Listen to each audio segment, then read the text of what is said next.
అందరికీ నమస్కారం. ముందుగా తమిళనాడు ఎలక్షన్స్ యొక్క రిజల్ట్స్ ఎలా ఉండబోతుంది, అసలు ఎగ్జిట్ పోల్స్ యొక్క ఏ సంస్థలు ఏ విధంగా ఇచ్చాయి, అసలు తమిళనాడు పూర్తి ఎలక్షన్స్ పై ఒక విశ్లేషణాత్మకంగా ఒక వీడియో చేద్దామని చెప్పి చేయడం జరిగింది. యాక్చువల్లీ సర్వే సంస్థలు భారతదేశంలో చాలా ఉన్నాయి. అంటే గల్లీకి ఒక సర్వే సంస్థ ప్రజెంట్గా ఉంది. కానీ నేను మాత్రం ట్రస్ట్ చేసే సంస్థ ఏదైనా ఉందంటే అది Pradeep Gupta axis my India. So axis my India release చేసిన ఎగ్జిట్ పోల్స్ ఫలితాలు దాదాపు 90% స్ట్రైక్ రేట్తో దాదాపు నిజం కావడం జరిగింది. ఒక్క 2023లో మాత్రం అతను ఫెయిల్ కావడం జరిగింది. సో సక్సెస్ రేట్ అనేది దాదాపు యాక్సిస్ మై ఇండియాకు 90% ఉంది. కొన్నిసార్లు ఫెయిల్ కావచ్చు, కానీ చాలా మటుకు 90% ఒక నమ్మదగ్గ సంస్థగా ప్రదీప్ గుప్తా పేరు తెచ్చుకోవడం జరిగింది. సో ఇప్పుడు నేను ఏదైతే ట్రస్ట్ చేసిన సంస్థ యాక్సిస్ మై ఇండియా ఉందో దాని యొక్క అతను అసలు తమిళనాడు ఎలక్షన్స్ పై అతను ఏం కామెంట్స్ చేశాడు, అసలు విజయ్ ఫ్యాక్టర్ ఎలా ఉంది, మరియు డిఎంకే మరలా అధికారం చేపట్టబోతుందా, అసలు ఏఐడిఎంకే పరిస్థితి ఎలా ఉంది, సో మిగతా పార్టీల పరిస్థితి ఎలా ఉందనే దానికి ఒక అసలు ప్రదీప్ గుప్తా అసలు ఎలాంటి మరి ఎగ్జిట్ పోల్స్ ఇచ్చాడో ఒకసారి చూద్దాం. సో తమిళనాడులో మొత్తానికి 234 సీట్లు రావడం జరిగింది. ఇందులో 234 సీట్లు ఉన్నాయన్నమాట టోటల్ తమిళనాడులో. దాదాపు ఇప్పుడు ఎవరైతే 119 వస్తాయో వాళ్ళు అధికారం చేపట్టబోతున్నారనమాట. సో ఎవరికైతే 119 సీట్లు వస్తే వాళ్ళు తమిళనాడు కాబోయే ముఖ్యమంత్రి అన్నమాట. సో ఇక్కడ మేజర్గా యాక్సిస్ మై ఇండియా పోల్కి వచ్చేసరికి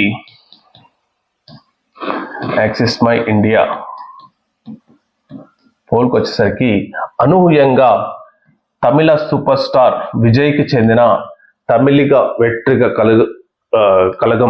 కలజం పార్టీకి దాదాపు 98 నుంచి 120 సీట్ల వరకు ఇవ్వడం జరిగింది. ఇదే అన్నమాట మేజర్గా.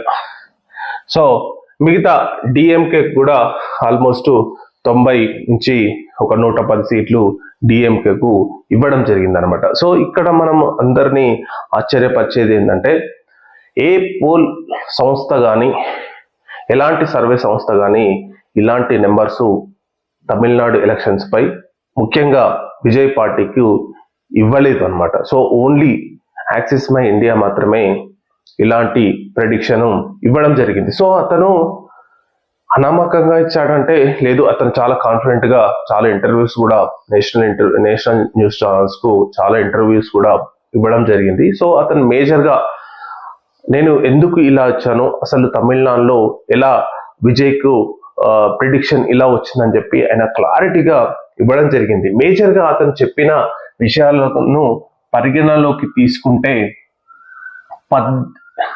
ఆయన 18 నుంచి 29వ ఏజ్, ఈ ఏజ్ గ్రూప్ వాళ్ళు 40% విజయ్కి వేయబోతున్నారని చెప్పి అతను క్లారిటీగా చెప్పడం జరిగింది. అంటే 40% ఓటర్స్ అంటే న్యూ కమింగ్ ఓటర్స్ ఎవరైతే ఉన్నారో వాళ్ళు పూర్తిగా విజయ్కి మద్దతుగా నిలవడం జరిగిందని చెప్పిండు. మళ్ళా ఇంకేంటంటే 29 నుంచి 39 వరకు కూడా విజయ్కి బాగా సపోర్ట్ చేశారని చెప్పి ఆయన ఒక ప్రెడిక్షన్ ఇవ్వడం జరిగింది. అంటే ఇప్పుడు 18 నుంచి 29 ఏజ్ గ్రూప్ మరియు 29 నుంచి 39 ఏజ్ గ్రూప్. సో ఈ ఏజ్ గ్రూప్, ఈ డెమోగ్రఫీ అనేది విజయ్కి విన్నింగ్ ఫ్యాక్టర్ కాబోతుందని చెప్పి ఆయన కాన్ఫిడెంట్ గా చెప్పడం జరిగింది. ఇంకొకటి ఏంటంటే రెగ్యులర్గా ఏఐడిఎంకేకు మహిళల ఓటర్స్ సపోర్ట్ అనేది ఒక ట్రెడిషనల్ ఓటర్స్ అన్నమాట. మహిళలు ఎక్కువగా ఏఐడిఎంకేకు సపోర్ట్ చేస్తారు. ఎందుకంటే పురిచి తలవి అంటే జయలలిత ఎప్పుడైతే సీఎంగా ఉన్న టైంలో సో ఆ పార్టీకి ట్రెడిషనల్ ఓటర్స్గా మహిళల సపోర్ట్ అనేది చాలా ఉందనేది చాలా ఉంది అన్నమాట. కానీ ఎప్పుడైతే జయలలిత మరణించిందో ఆ తర్వాత ఆ పార్టీ అనేది కొలాప్స్ కావడం జరిగింది. అక్కడ ఇద్దరి అంటే ఇప్పుడు పళనిస్వామి పన్నీర్ స్వామి ఇద్దరి మధ్య ఒక రాజకీయ పోరు జరగడం, అల్టిమేట్ గా పన్నీర్ సెల్వం ఆ పార్టీకి రాజీనామా చేసి డిఎంకేలో జాయిన్ కావడం. సో పళనిస్వామి అనేది ఏఐడిఎంకేను ఏదైతే జయలలిత ఏదైతే ట్రెడిషనల్ ఓటర్స్ ఏఐడిఎంకే పార్టీకి ఉన్నారో ఆ ఓటర్స్ అనేది అతను తెచ్చుకోలేకపోయిండు. ఆ మహిళల ఓటర్స్ పూర్తిగా విజయ్కి టెల్ట్ అయిందని చెప్పి అతను చెప్పడం జరిగింది అనమాట. ఇది ప్రదీప్ గుప్తా చెప్పిండనమాట. ఆయన ఏ విధంగా 120 సీట్లు 98 నుంచి 120 సీట్లు విజయ్కి ఏ విధంగా వస్తాయని చెప్పి ఒక అంచనాకు ఆయన చెప్పింది ఏంటంటే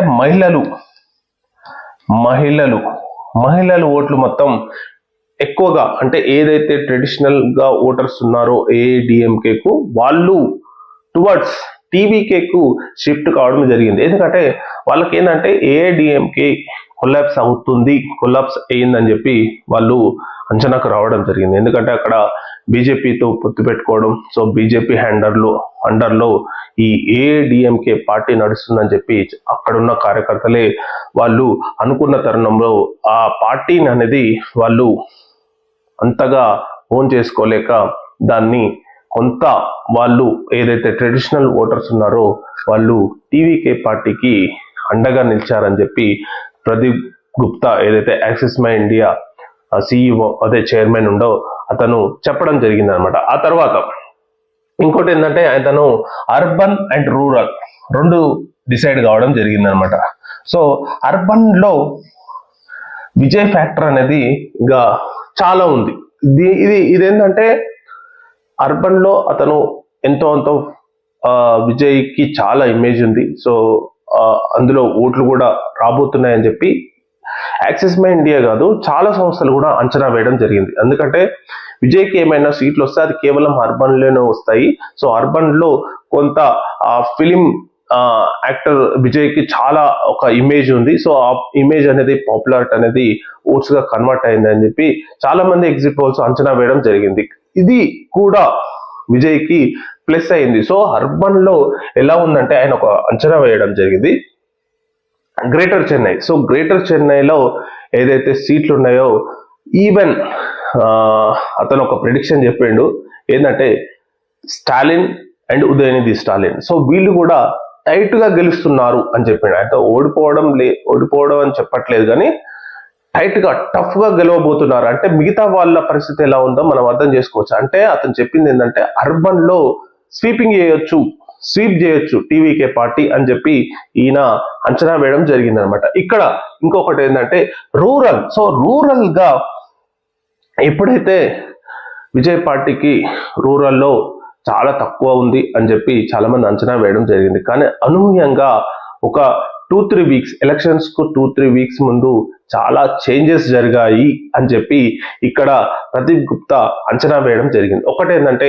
అతని మీద చాలా ఒత్తిడి పెంచారు, అతన్ని ఇబ్బంది పెడుతున్నారు, అతని మీద ఏవేవో కేసులు పెడుతున్నారు. అంతా అప్పటికే అది ఒక ర్యాలీలో 29 మంది చనిపోవడం జరిగింది. దానిపై సిబిఐ అతన్ని పిలవడం జరిగింది.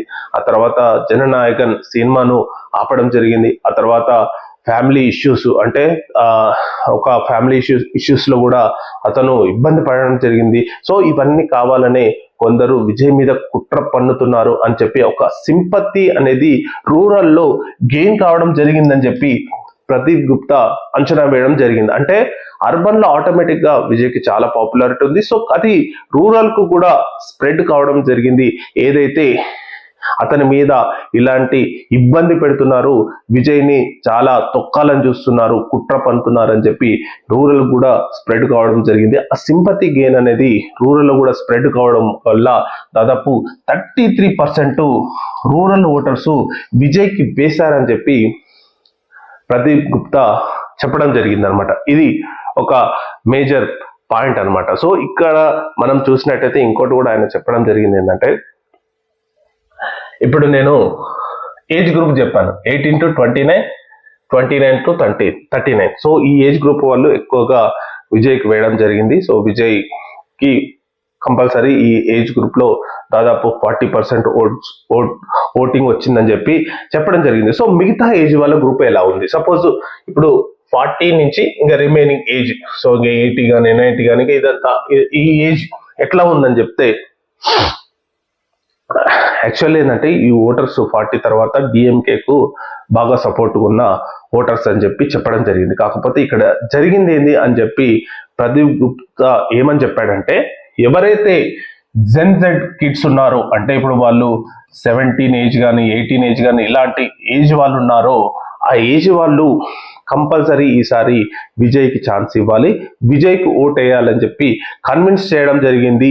సో వీళ్ళంతా యూత్ మొత్తం వాళ్ళ తల్లిదండ్రులను ఒప్పించి విజయ్కి వేయించారని చెప్పి యాక్సిస్ మై ఇండియా చెప్పిందనమాట. అంటే ఇక్కడ ఆశ్చర్యకరంగా ఏంటంటే, మనం తెలంగాణలో చూస్తాం, ఈ మనకు తెలంగాణ ఎలక్షన్ రిజల్ట్స్ అప్పుడు చాలా మంది విద్యార్థులు, నిరుద్యోగులు వాళ్ళ ఎవరైతే అప్పుడు హైదరాబాద్ లో చదువుకుంటున్నారో వాళ్ళందరూ ఊరికి వెళ్ళి, ఎవరైతే వాళ్ళ చుట్టాలు ఉన్నారో, వాళ్ళ తల్లిదండ్రులు ఉన్నారో, వాళ్ళ రిలేటివ్స్ ఉన్నారో, వాళ్ళ ఇంటికి వెళ్ళి వాళ్ళ కాళ్ళు మొక్కి ఏళ్ళు మొక్కి ఈసారి టీఆర్ఎస్కి వేయద్దు, అంటే బీఆర్ఎస్కి వేయద్దు, ఖచ్చితంగా కాంగ్రెస్ పార్టీకి వేయాలని చెప్పి వాళ్ళు ఊర్లలోకి వెళ్ళి కాంగ్రెస్ పార్టీకి ఉచితంగా ప్రచారం చేయడం జరిగింది. సో ఇప్పుడు వాళ్ళంతా మర్చిపోయారు, కానీ కాంగ్రెస్ పార్టీ అంతా మర్చిపోయింది. కానీ సో అదొక విషయం తర్వాత. కానీ సో ఇది ఇట్లాంటిదే తమిళనాడులో కూడా ఎవరైతే జెన్జీ కిడ్స్ ఉన్నారో, లేకపోతే 15 ఏజ్ వాళ్ళు, 16, 17 ఇలా ఓటు లేకున్నా సరే వాళ్ళ మదర్స్ ను, సో లేడీ ఫ్యాన్స్ ఉంటే, చిన్నపిల్లలు ఒకవేళ లేడీస్ ఉంటే వాళ్ళ తల్లిదండ్రులు వాళ్ళ తల్లిని ఒప్పియడం, ఇలా ఒక విజయ్కి కొంత వీళ్ళు అడ్వాంటేజ్ ఫ్యాక్టర్ గా, ఇన్ఫ్లుయెన్సెస్ ఫ్యాక్టర్ గా మారి ఈ ఓటర్స్ ను కూడా విజయ్కి టీవీకేకు టర్న్ చేయడం జరిగిందని చెప్పి ఆయన ఒక అంచనాకు రావడం జరిగింది. అంటే మేజర్ గా యూత్, ఫస్ట్ టైం ఓటర్స్ వీళ్ళంతా వాళ్ళ ఓటుతో పాటు మిగతా వాళ్ళ ఓట్లు కూడా విజయ్కి వేయించారు. సో దాని వల్లనే ఆయనకు ఇమేజ్ అనేది, అంటే ఓటింగ్ పర్సంటేజ్ అనేది చాలా పెరిగింది. అంటే దాదాపు 86% ఓటింగ్ నమోదు కావడం జరిగింది అనమాట. తమిళనాడు చరిత్రలోనే హైయెస్ట్ రికార్డ్ పోలింగ్ అనమాట. సో దీన్ని బట్టే అంచనా వేయచ్చు అనమాట. సో ప్రతి ఒక్కరు, ఇంకొకటి ఏంటంటే విదేశాలలో ఉన్న వాళ్ళు, మనం మొన్న రీసెంట్ గా ఆంధ్రప్రదేశ్ ఎలక్షన్ చూడడం జరిగింది. సో ఆంధ్రప్రదేశ్ ఎలక్షన్ లో దాదాపు అమెరికా, ప్రపంచ నలుమూల నుంచి ఆంధ్ర వాళ్ళు ఎక్కడున్నా వాళ్ళు ఆ రాష్ట్రానికి రావడం జరిగింది, ఓటు వేయడం జరిగింది, ఇన్ఫ్లుయెన్స్ చేయడం జరిగింది. సో దాని వల్లనే జగన్మోహన్ రెడ్డి ఏకంగా 11 సీట్లకు పడిపోవడం జరిగింది. ఆయన కూడా తర్వాత అంచనా వేయడం జరిగింది, అంటే ఇక్కడెక్కడ వాళ్ళు అక్కడ ఉండి కూడా ఇక్కడ ఇన్ఫ్లుయెన్స్ చేయడం జరిగింది. సో ఇక్కడ ఇన్ఫ్లుయెన్స్ అనేది వాళ్ళ ఓటర్తో పాటు మిగతా వాళ్ళను కూడా చేయడం వల్ల బాగా విజయ్కి హెల్ప్ కావడం జరిగిందని చెప్పి ఆయన ఒక అంచనా వేయడం జరిగింది అనమాట. సో ఇది అనమాట, ఆయన ఒక ఎగ్జాంపుల్ చెప్పిండు. ఒక ఫ్యామిలీలో అంటే అది జనరల్ గా ఆయన చెప్పింది ఏంటంటే, ఆయన ఇంటర్వ్యూ చూసిన తర్వాత ఆయన చెప్పింది ఏంటంటే, ఒక ఫ్యామిలీలో ఒక 7 years కిడ్ బేబీ ఏమని చెప్తుందంటే, మమ్మీ నువ్వు ఈసారి విజయ్కి ఓటు వేయకపోతే నేను నీతో మాట్లాడను. సో అట్లా చెప్తాను అనమాట. అంటే చెప్తా, అది అన్నిసార్లు ఓటింగ్ అనేది పడదు. సో చిన్నపిల్లలు అనేది చెప్తుంటారు. సో చిన్నపిల్లలు చెప్పినంత మాత్రాన పెద్దవాళ్ళు ఓటు వేయరు. కానీ అట్లీస్ట్ ఒక ఫ్యాక్టర్ అనేది ఈ యూత్ నుంచి పేరెంట్స్ వరకు వెళ్ళింది. అదే ఆ ఫ్యాక్టర్ అనేది గేమ్ చేంజర్ గా మారిందని చెప్పి ప్రదీప్ గుప్తా అంచనా వేయడం జరిగింది. అంటే చాలా మంది ఈ యంగ్ ఓటర్స్ వాళ్ళు ఇన్ఫ్లుయెన్సర్స్ గా మారి విజయ్ని గెలిపించబోతున్నారు అని చెప్పి యాక్సిస్ మై ఇండియా అంచనాకు రావడం జరిగింది అనమాట. సో ఇది axis my India Tamil Nadu polling అనమాట. సో మరి అతను అంచనా మరి నిజమవుతుందా కాదా అనేది May 4th రోజు తెలియబోతుంది. ఇక్కడ విచిత్రం ఏంటంటే, డిఎంకే కూడా ఆయన దాదాపు 110 వరకు ఇచ్చిండు. సో 110 వరకు ఇచ్చిండు. సో ఇది లోయెస్ట్ 70 అని చెప్పిండు. అంటే ఒకవేళ లోయెస్ట్ ప్రాబబుల్స్ లో టీవీకేకు 70 రావచ్చు, హైయెస్ట్ ప్రాబబుల్స్ లో ఆయన 140 వరకు రావచ్చు అని చెప్పిండు. సో డిఎంకేకు కూడా అంతే ఇచ్చిండు. ఇద్దరికి జస్ట్ ఒక 2% ఓట్ షేర్ తోని టీవీకే విజయం సాధించబోతుంది. తమిళనాడులో విజయ్ కాబోయే ముఖ్యమంత్రి అని చెప్పి ఆయన ఘంటాపదంగా చెప్పడం జరిగింది. ఇంకో సర్వే కూడా ఆయన రిలీజ్ చేయడం జరిగింది. ఏంటంటే అది పర్సనల్ గా తమిళనాడుకు ఎవరైతే కాబోయే ముఖ్యమంత్రి అయితే బాగుంటుంది అని చెప్పి ఆయన ఒక అందులో కూడా ఒక చెప్తే దాదాపు 37% విజయ్కు వేయడం జరిగిందని చెప్పి ఆయన చెప్పడం జరిగింది. అంటే దీన్ని బట్టి చూస్తే విజయ్ ఫ్యాక్టర్ అనేది తమిళనాడులో ఒక చరిత్ర సృష్టించబోతుంది, ఒక సునామీ సృష్టించబోతుంది అని చెప్పి యాక్సెస్ మై ఇండియా మాత్రం అంచనా వేయడం జరిగింది. మరి మిగతా ఎగ్జిట్ పోల్స్ మాత్రం ఎవ్వరూ ఇంత ఇవ్వలేదు. ఒక కామాక్షి సర్వే, అది తమిళనాడు లోకల్ సర్వే, వాళ్ళు 60 to 70 ఇవ్వడం జరిగింది. మరియు టుడేస్ చాణక్య కూడా ఆల్మోస్ట్ 60 to 70 ఇవ్వడం జరిగింది. కానీ కేవలం యాక్సెస్ మై ఇండియా మాత్రమే ఏకంగా 98 నుంచి 120 వరకు ఇచ్చి దేశ ప్రజలందరినీ ఆశ్చర్యపరచడం జరిగింది అనమాట. కేవలం ఆ ఎగ్జిట్ పోల్ ఇచ్చిన రిజల్ట్ తోనే టీవీకే వాళ్ళు యాక్టివ్ కావడం జరిగింది. సో తెల్లారే అతను అది ఎగ్జిట్ పోల్స్ రావడం, తెల్లారే విజయ్ మీటింగ్ పెట్టడం జరిగింది. వాళ్ళ కార్యకర్తలను, నాయకులను పిలవడం జరిగింది. సో వాళ్ళకి ఇన్స్ట్రక్షన్స్ ఇవ్వడం, సో యాక్టివేట్ కావడం జరిగింది. సో న్యూస్ ఛానల్స్ ఎక్కడ చూసినా, నేషనల్ న్యూస్ ఛానల్స్ కానీ, లోకల్ న్యూస్ ఛానల్స్ కానీ, ఎక్కడ వేరే రీజనల్ న్యూస్ ఛానల్స్ ఎక్కడ చూసినా విజయ్ విజయ్ విజయ్ ఫ్యాక్టర్. సో అప్పటి వరకు ఏదైతే exit poll, axis my India exit polls తర్వాత విజయ్ గురించి చర్చ అనేది చాలా జరగబోతుంది. ఇంకొకటి ఏంటంటే అక్కడ హైయెస్ట్ పోలింగ్ కావడం కూడా ఒక అందుకు విజయ్ ఫ్యాక్టరీ తోడైందని చెప్పి చాలా మంది అంచనాలు వేయడం జరిగిందనమాట. సో ఫైనల్ గా May 4th రోజు దేశం మొత్తం, అంటే ఏదైతే 5 రాష్ట్రాల ఎలక్షన్స్ రిజల్ట్స్ రాబోతున్నాయి. సో అందులో ముఖ్యంగా తమిళనాడు మాత్రం చాలా ఇంట్రెస్ట్, ఎందుకంటే మన సదరన్ రీజియన్, సో మన నైబరింగ్ స్టేట్ కాబట్టి, పక్క స్టేట్ అంటే దగ్గరలో ఉన్న పక్క స్టేట్ కాబట్టి చాలా అంచనా. ఇంకొకటి ఏంటంటే ఫిల్మ్ యాక్టర్స్, సో విజయ్ ఉన్నాడు. సో ఇదంతా బాగా ఒక ఉత్కంఠభరితంగా, ఒక బాగా చాలా ఇంట్రెస్ట్ గా ఈ రిజల్ట్స్ రాబోతున్నాయని చెప్పి అంచనా మాత్రం వేయడం జరిగింది. సో ఎనీవే May 4th రోజు రిజల్ట్స్ రాబోతున్నాయి. మరి అందరూ అంచనా వేసినట్టు, యాక్సిస్ మై అంచనా వేసినట్టు మరి డిఎంకే వస్తుందా, మరి టీవీకే వస్తుందా అనేది ఒకసారి చూడాలి. నా ప్రెడిక్షన్ మాత్రం ఫైట్ మాత్రం టీవీకే వర్సెస్ డిఎంకే ఉంటుందని నేను ఖచ్చితంగా చెప్పగలను. సో నేను ఏది గెలుస్తుందని ఇప్పుడు నా సొంతంగా నేను చెప్పలేను. కాకపోతే నాకు కూడా సర్వే మీద కొంచెం అవగాహన ఉంది కాబట్టి